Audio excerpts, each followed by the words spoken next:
Hello everyone. Just to set the scene, my husband, my 2 children, and I make up our family of 4. After being married for 8 years, my 38-year-old husband and I have been together for nearly 11 years. Throughout all 11 of those years, my mother-in-law Pam has been a huge hassle. She had been a help at the beginning of our marriage, so we felt somewhat obligated to her. Therefore, we had been putting up with her thus far. That's why we always put up with her, regardless of how absurd she would act. She had supported us through our darkest moments, after all. In addition, my husband felt guilty leaving her alone herself because she was a widow who had lost her father-in-law a few years prior. Whenever we could, we would spend time with her, but most of the time, we were simply happy to be away from her. She was never open to hearing other people's perspectives, not because she was a bad person. Rather, it was just that she always thought she knew best. You know those know-it-all old individuals who believe experience is more important than intelligence as a whole? That would be Pam. But since she had supported us from the beginning, we made an effort to support her now, when she was in much more need of our help. We made it a point to see her at least twice a month, if not 3 times, because she was a doting grandmother. Because we didn't want to argue with her, my spouse and I would attempt to be kind and nod in agreement any time she said anything that we didn't quite agree with. The hard way taught us that fighting with her was not only pointless, but also made us angry. But now that I think about it, maybe she wouldn't have done what she did if I had spoken up for what I believed in when I had the chance. In light of that, I previously disclosed that I am a father of 2 children, a 4-year-old boy and a 6-year-old daughter. My kids adore their grandmother because they are unaware of her judgmental and rigid nature, which sets them apart from us. She is just their grandmother to them, giving in to their every want and allowing them to run about the home unhindered. A month or 2 ago, my spouse and I had to leave the kids with Pam since our regular babysitter had unexpectedly become ill and we needed to travel to an out-of-town wedding. The attitude had changed significantly from when we had dropped our kids off at Pam's house to when we returned 2 days later to pick them up. Both of our kids were itching to get home, and we had a feeling that something had gone wrong while they were staying with their grandmother, so we were unable to remain and talk with her that day. Normally, we can't persuade them to go, but on this particular occasion, things were different. I didn't give it much thought until I saw that the suitcase of clothes I had packed was significantly lighter as we were leaving. I didn't notice most of the clothing I had packed for my kid were missing from that suitcase until I arrived home. I looked through the other bags too, but I couldn't find those clothing. When I questioned my daughter about it, she told me without emotion that her grandma had thrown them all away and promised to start dressing more femininely going forward. Everything made sense all of a sudden, but even by Pam's strange standards, I couldn't believe she would do such a thing. She would say absurd things all the time, of course, but this was going too far. Undoubtedly, clothes are not cheap, and my spouse and I make a point of purchasing high-end, eco-friendly clothing to ensure that it lasts for a long time. Pam throwing everything away was not only a terrible waste of money, but it was also inappropriate given why she had done it. I phoned her as soon as I informed my husband about it. She made no attempt to refute it. She informed us that she did not believe it was a good idea for us to dress our daughter in gender-neutral clothing in order to confuse her. To put things in perspective, the majority of the items I brought for my daughter were baggy shorts from the boys' area and huge boys' t-shirts. We let our children choose their own clothes, and my daughter chose them as they fit her better than the items in the girls' department. She doesn't simply wear clothes for guys. She enjoys dressing up and wearing dresses and skirts when we go to expensive restaurants together. However, she favors comfort over style when it comes to everyday wear, and I don't see anything wrong with that. As Pam mentions, it's absolutely not confusing my child. My spouse and I were furious and informed her that even though the clothing were expensive and wouldn't fit our baby for very long because she was still growing, she had no right to throw them away. We would now have to go shopping. We informed Pam that we wanted her to apologize to her grandchildren, as well as to us, since they were extremely angry, and that we expected her to pay us the money that she owed us for tossing those garments away, We were ready to overlook everything at that moment and give her another opportunity, but she ruined it by choosing to start a fight with us. She informed us that she would not be giving us any money and that she did not regret what she had done since someone had to do it, because parenting in this age had become too soft. Rather of offering an apology, she reiterated her previous statements and actions, asserting that she was preventing my daughter from experiencing gender confusion in the future, and that it was not her responsibility if I was unable to see what was best for her. When we tried to fight with her, she pointed out that she had helped us when we were first married and needed money since my husband's new business was unstable, I was on maternity leave, and my firm was not paying me. She was correct. In fact, she had helped us. We so promised her that over the following several months, we would pay her the balance we owed her until we were even. As of right now, we would begin by adding up all the money she had thrown away when she threw away our daughter's clothes. I also informed her that because she had obviously traumatized our children, she was now forbidden from entering our home and would no longer be allowed to visit them. Before she could say anything more, we blocked her. I talked to my kids again to find out more details, since I could see why my daughter was unhappy, but because all of his toys and clothes were still in place, I couldn't figure out why my son was responding the same way. We then learned that Pam had made a lot out of the situation since she had phoned both of our children while she was throwing away the garments, one by one, that she did not like. My daughter began to weep, and my son attempted to console her and prevent his grandmother from upsetting his sister. However, he was obviously unable to do so, and Pam began shouting at the two of them, further traumatizing them.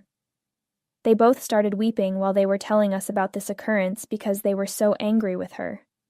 My spouse was, and still is, completely on board with me when it came to not letting Pam have any further involvement with our children after that.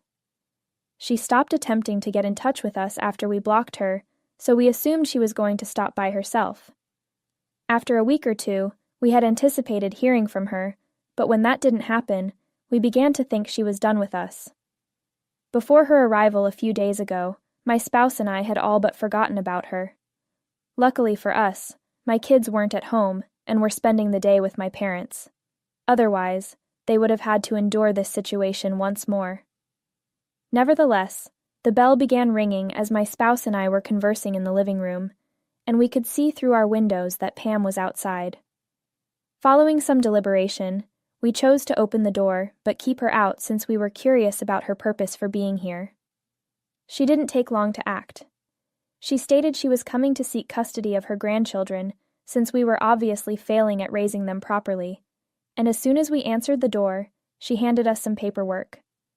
She claimed to have previously discussed this with her lawyer and that they would live with her full-time until my husband and I had settled all of the debt we owed her. It was possible for us to share custody after that. She had anticipated that it would take us a few years to save up the amount of money she was requesting because she wanted my husband to reimburse her for all the money his parents had spent raising him, in addition to us returning all the money she had given us during our difficult times. It was obviously a huge sum of money, and we would need a long time to pay off that type of debt. That wasn't even the most insane aspect about it. It seemed absurd to me that she believed it was perfectly okay to demand and say this. I ordered her to go, and if she didn't, I would be contacting the police, as my husband was too startled to speak. I really had no desire to waste time talking to her or attempting to convey how absurd this was. None of that would have been worthwhile. She believed what she was seeking was very reasonable, so true to her character, she refused to depart and declared that she would not be leaving until we had signed the paperwork with our lawyer. That was all I needed to hear when she added that, given how soft we had become, it was evident that we were not capable of raising 2 children on our own. I quickly reached for my phone and dialed the police. She remained even after that. As I informed her that I would seek a restraining order to ensure she would never see any of us again, she remained still. She replied that she would rather that I give it a shot, adding that she would see to it that I lost custody of my kids, because it wasn't as if she had attempted to harm me or us. I was really getting tired of her, but all I had to do was wait for the police to arrive and get her off our land. That's when her insane episodes began. She was shouting, kicking, and swearing at us when she had to be hauled away. Since our children had already experienced trauma from her once, I'm so relieved they weren't around to witness it. I wasn't going to let it happen again. For my part, I don't believe that I violated any laws when I initially banned her or threatened to get a restraining order against her. My spouse is supporting me as well.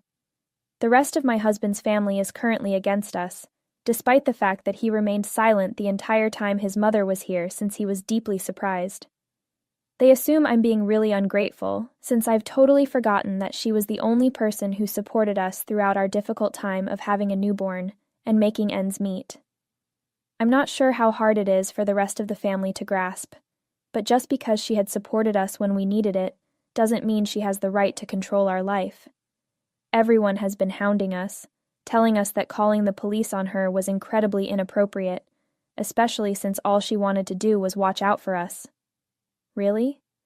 Is this how people watch out for each other these days, threatening to take away their children unless they give you back the money they owe you? It doesn't convince me. Since my husband had previously been the family's rock star, and then everything changed overnight, it is clear that he has been the one most impacted by everything. He is currently the target of everyone's hatred and blame, which has been extremely difficult for him to handle. But since it's not technically my family, I'm not particularly touched by it. He agrees with me when I keep attempting to persuade him that what we are doing is the proper thing to do. He hasn't spoken anything more, but it's clear that he's furious. I feel like I could be going too far because of it. I'm not sure. I have no doubt that the rest of the family will cut us off as well if we break things off with Pam and go ahead and get a restraining order against her. That's okay with me. My spouse might be able to handle it better than I can, but I'm not sure. Thus, I would like to know why Aitia is attempting to get a restraining order against my mother-in-law. The first update. Hello. Well, I made the decision to accept the advice that was given in the comments, and I had a conversation with my husband about what was going on with him. I had also attempted to talk to him earlier, but he insisted that he was okay and that he would ultimately get over it. My attempts to communicate with him were unsuccessful. Because our children had returned home, and because he had not yet returned to his normal routine, it was clear that I was beginning to feel concerned. I eventually made the decision to face him and ask him what was really going on with him last night, after the children had gone to sleep. We hadn't even filed a restraining order yet, since I don't know whether he is all right with it or not. It had been more than 2 weeks since our last encounter with his mother, and we hadn't even done that yet. I told him that he could continue to act as if everything was well with him, but I knew that he was not fine since we had known one other for a very long time. I let him continue to pretend that everything was fine with him. I explained to him that in order for us to deal with the situation, we must first accept that there is something wrong right now. Only after we have done so will we be able to find a solution to the problem as it currently stands. It was then that I informed him that he needed to speak with me, and he did so at last. At first, he merely appeared to be in a state of deep depression, and I could tell that he was sobbing in his head while he struggled to find the right words to express his feelings. As a result, I did nothing except sit by his side and try to console him as much as I could. Despite the fact that his family members are of varying personalities, my spouse has always had a strong attachment to them. To be honest, who isn't? Every single one of us has a deep passion for our family, particularly when they have always shown us love and affection throughout our whole lives. He informed me that he was just finding it extremely difficult to deal with the notion that he might not be able to solve the situation with his family ever again. He had always been the darling of his family, and you could say that he had always been their sweetheart. In a perfect world, he would have never wanted a crisis of this nature to occur in the first place. Nevertheless, now that it had occurred, there was no turning back. He was truly depressed because he was aware that he was going to have to remove all of them from his life. This was the driving force behind his sadness. He was already in the process of beginning it, and it was not an easy procedure. I could understand why he was so unhappy about it, since it was the kind of thing that was genuinely rather dismal, He informed me that so far, he had been able to forgive his family's traditional and regressive behavior because of their immense love for him. But that didn't seem sufficient at the moment. It was so sad that they had demonstrated that, in the end, they valued their false ideas more than their relationships, that it just did not cut it.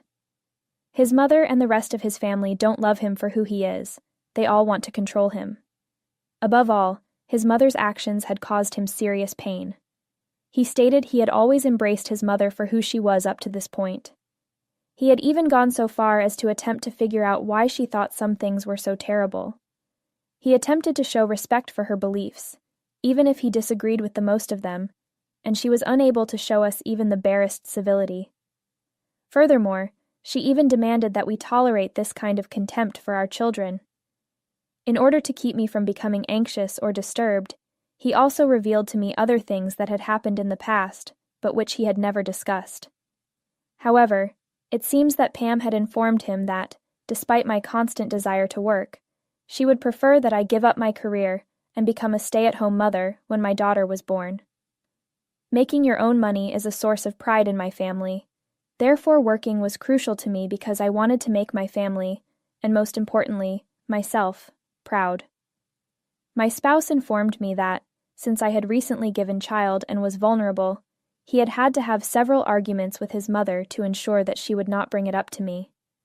He did not want her to upset me by implying that I should resign from my position. He also informed me that when I gave birth to our son, he and his mother had to argue again, since she was even more certain that I should give up my work and take care of the kids. He had to stop her talking to me about it once again, since he didn't want me to become angry, but he was unable to stop her this time. In addition, he expressed to me that he was quite disappointed with himself, since he was of the opinion that he ought to have terminated his relationship with his mother earlier, rather than waiting for such a long time until something terrible occurred. At long last, once he had finished his speech, I gave him a hug. I congratulated him on being the finest father and informed him that we were both excellent parents. There was nothing that we needed to be concerned about. While up until this point, he had also made an effort to be a good son, but now he had made the decision to be a good parent, and there was absolutely nothing wrong with any of those things. She had passed a certain line, and we were fully right in wanting to break away from her. Despite the fact that I had also attempted to endure Pam to the best of my ability since we were grateful to her, she had crossed that limit. He had done the right thing by not telling me that he wanted me to stop my job after I had my children, so I reassured him that he was a good parent and a wonderful husband as well. I believe that he was a good father and a good husband. After everything that she had done for me, I would not have wanted to cut her off, but on the other hand, I would have truly loathed being around her much more than I already did if she bothered me about quitting my job. This would have put me in a difficult situation, since, on the one hand, I would not have wanted to cut her off. Nevertheless, we were able to talk things out, and he appeared to be in a far better mood this morning. As a result, we are planning on going to the lawyer this evening in order to settle things out. The second update. Hey, so we had a conversation with the attorney and inquired about whether or not we have sufficient grounds to petition for a restraining order at this time. It is unfortunate that he shared the same viewpoint as the majority of individuals who commented on the post, which was that we need to desist from doing so at this time since we do not really have the proof to demonstrate that she poses a threat to our family and to us. It is not really sufficient to file for a protection order because the only thing that she had done was show up at our house with documents and demand custody of our children. This is the only thing that she had done.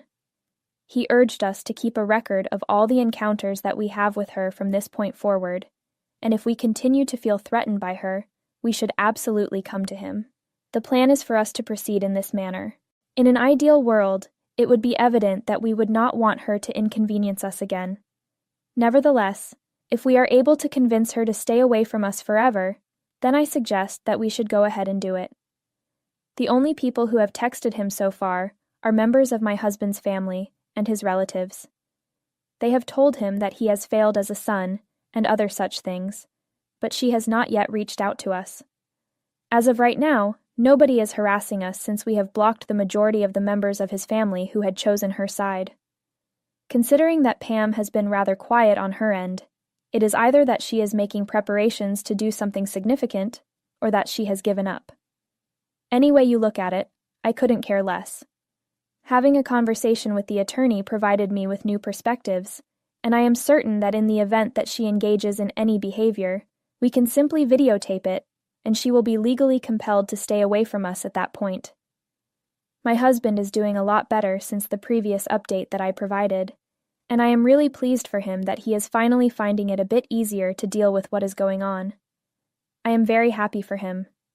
In addition, it appears that a lot of people are under the impression that he had compelled me to maintain contact with Pam for a considerable amount of time, and I would like to point out that this is not indeed the case. An agreement had been reached between the two of us that we would make an effort to be there for her and to tolerate her behavior. I mentioned that we owed her money, thus it was necessary for us to do it. Now that I think about it, I see that it was not a wise choice. Nevertheless, it is over now. I would like to make it clear that my spouse did not coerce me into doing anything. I hope this clarifies the situation. Both of us contributed equally to the success of it. On the other hand, I will keep you updated on any developments that may occur following this. The third update. Hello, everyone. In my most recent post, I indicated that Pam had not gotten in touch with us since the previous time we had a conversation.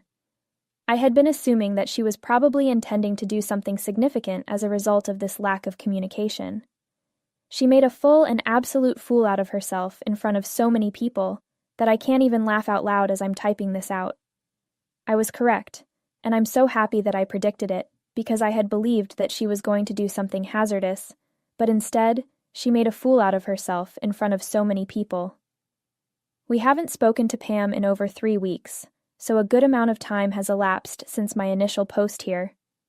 We were all enjoying a movie together last night, when all of a sudden, my phone was inundated with texts and notifications. My spouse was using his phone as I turned to face him, so it was clear that the same thing was occurring to him. When we got on the internet, we saw that an anonymous account, which was clearly Pam's, had tagged us in a post. She had shared images of our family along with the following caption. Most people assume that a family should look like this. However, if you look closely, you will see that there are many issues with this picture. The lady's business casual dress is the primary indicator that she is a working woman. I would want to know when we stopped believing that our spouses would provide us with adequate income to raise our kids and cover all of the bills. When did we get so dependent on going out and finding work on our own? Is it because this generation of men is so weak and feeble? I'm not sure, but you really ought to ask these folks. But one thing is certain. We must act swiftly to address this issue because, in addition to being fundamentally corrupt, this generation is also poisoning the brains of the next generation. Just have a peek at the tiny daughter's outfit, please. We used to dress our sons in these kinds of garments back in the day, but these days, who knows? It's simply an absolute shame, and for this reason, our nation is no longer able to advance. We must stop this if we hope to bring our civilization back to its previous splendor.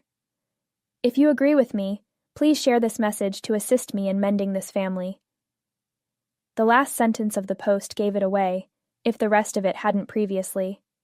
It was clearly Pam, and I couldn't even be angry with her for posting anything of this nature, since it was so funny that she actually believed it would work.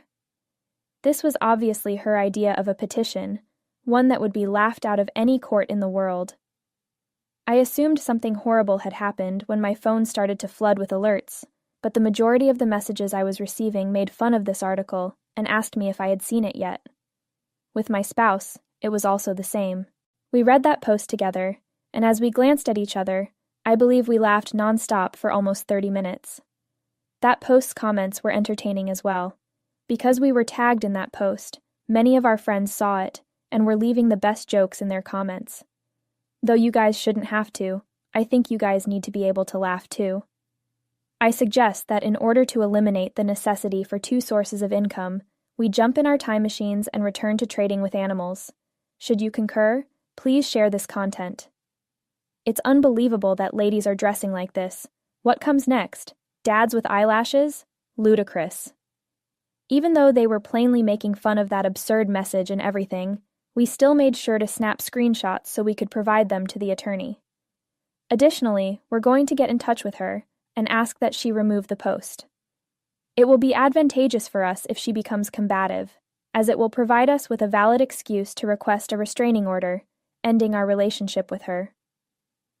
Update 4. Hello to all of you. We were able to convince Pam to remove the really foolish post that she posted a little more than 3 weeks ago. A few days following that post, we requested a restraining order against her. The day after she posted that post, we phoned her and instructed her to remove it. Instead, she began shouting at us over the phone. She threatened to make sure we lost custody of our children and, even in the unlikely event that we didn't, to make sure they lived under her thumb. That sounded like a threat, so we taped the call and forwarded the call recording and the post to our attorney. We proceeded with the protection order filing when he informed us that it appeared to be a sufficient justification. We were able to obtain a 2-year restraining order against her 2 days ago, after fighting for over 3 weeks, and I will consider it a major victory. We are delighted that my kids and I will be the only ones left, free from the trouble that my husband's relatives